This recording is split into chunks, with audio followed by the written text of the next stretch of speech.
Sed Domingo ginamit ang CCS move sa unang laban ng Akari Chargers kontra sa kupunan ng Signal HD Spiker.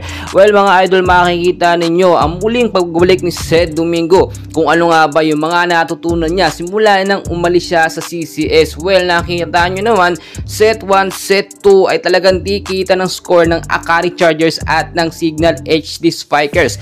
Pero itong si Sed Domingo, kapag ka pinapasok at nagseset ng bola ay nagsisigawan ang mga fans. Well, andun pa rin po yung mga fans si Sed Domingo na patuloy na sumusuporta sa kanya. Nakita nyo, maganda ang performance na pinakita ni Sed at talagang hindi po natin maikakaila dahil tatak creamline pa rin si Sed Domingo. Though alam naman natin umalis ito sa CCS, pero may mga personal issue naman yan na dapat hindi na po natin tignan. And so far nakita nyo lumakas ang Akari Chargers. Nung ipasok nga po dito sa set 2, etong si Sed Domingo. Kung titignan nyo mabuti, talagang malakas naman itong si Sed Domingo at hindi natin maikakailayan. Mga CCS, so pang creamline moves talaga ang kanyang ginagamit, which is tatak na tatak talaga kay Sed Domingo. Though may mga konting combination lang yung mga setters, syempre kinakapapayan ni Sed, hindi pa niya kabisado, hindi pa siya pamilyar sa mga player po ng Akari Chargers. And so far, kung titignan nyo, konting improvement talaga sa Akari ay talagang lalakas sila dahil nandyan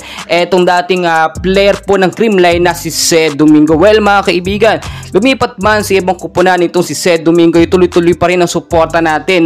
Syempre malakas naman talaga si Sed Domingo at napatunayan yan ilang beses na, dahil nga po kung walang Sed Domingo noon sa creamline, hindi din mananalo sa mga laban ng CCA sa pamamagitan ni Sed Domingo. Kaya naman credits pa rin sa napakagandang performance at skills na natutunan ni Sed Domingo sa CCS ang mga play niya ngayon. Well mga kaibigan, patuloy ko kayong i-update, and please pakisuportahan po ng ating YouTube channel for more PBL updates. Maraming